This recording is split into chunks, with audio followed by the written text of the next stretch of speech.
Salut à tous, toujours cette semaine sur C'est mon rugby avec Fulgence Ouedraogo. Salut Fufu pour parler aujourd'hui de ta vision du rugby. J'espère que tu es en place et que tout va bien.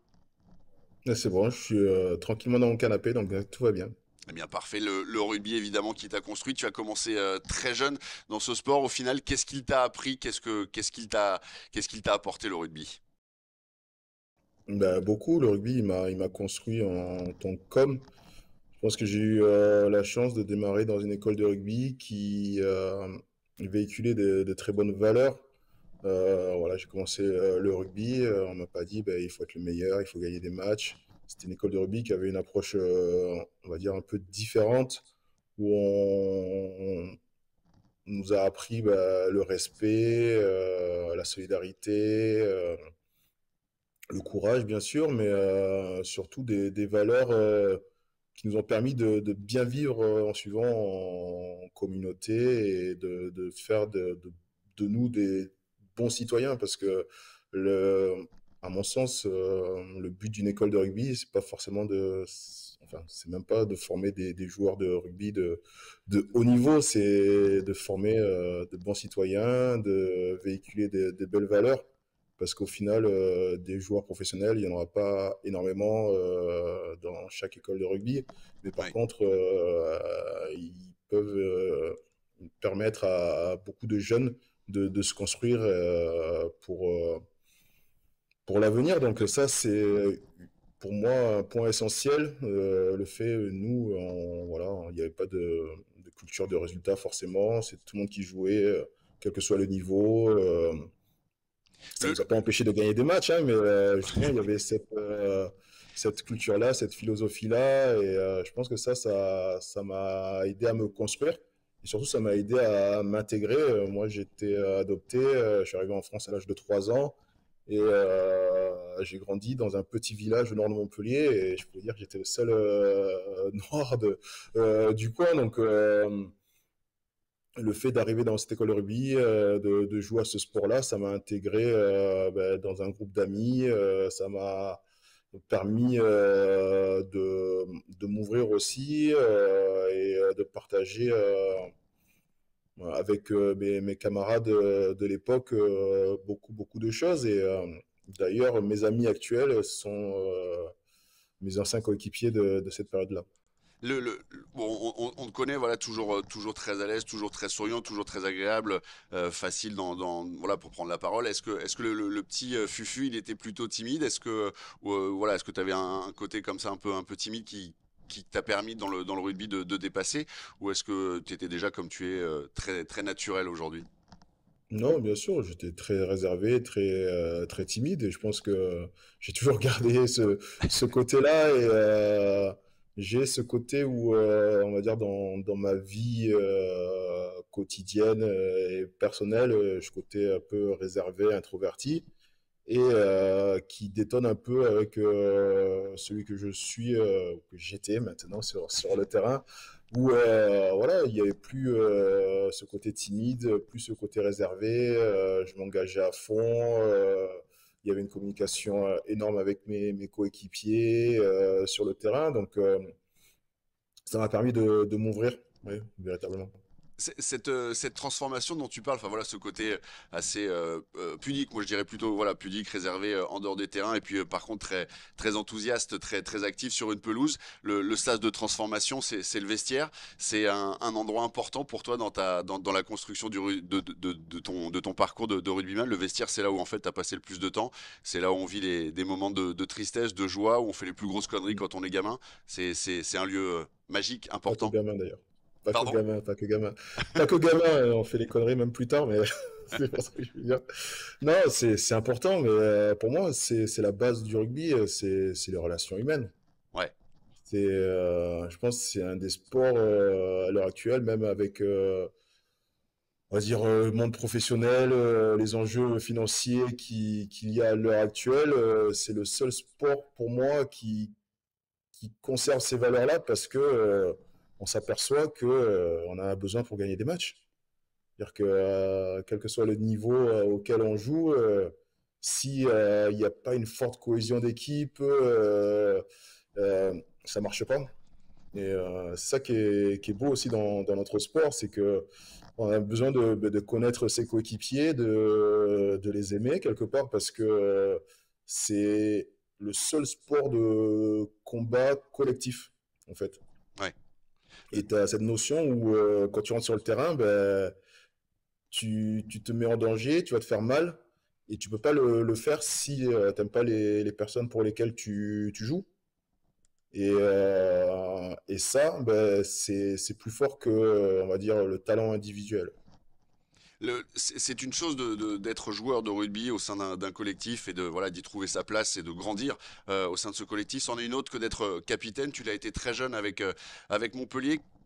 Voilà comment on se retrouve à porter aussi jeune le brassard de capitaine. Est-ce qu'à un moment donné on prend ça comme une vraie marque de confiance ou est-ce que c'est une pression aussi à un moment donné qu'il faut savoir gérer?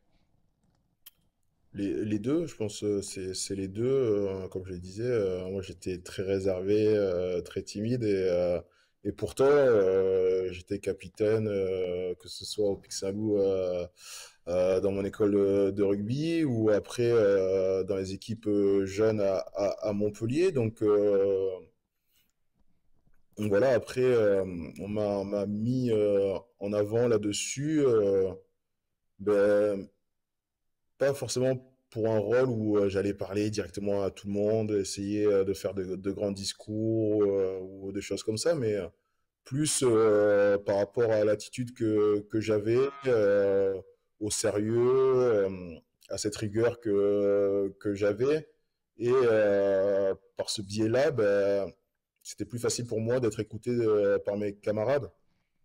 Ce côté entre guillemets exemplaire, ben, voilà, du coup, ben, c'était plus facile que les autres joueurs ben, me suivent sur le terrain et quand je devais parler ou demander des choses à l'équipe, ben, c'était plus évident. Donc après, c'est pas quelque chose que j'ai forcé, c'est pas une Ouais. attitude où je me suis mis beaucoup de pression. Au contraire, ben, j'essaie de rester ben, fidèle à ce que j'étais. Et, mais on va pas enlever que quand tu arrives à être capitaine à 20 ans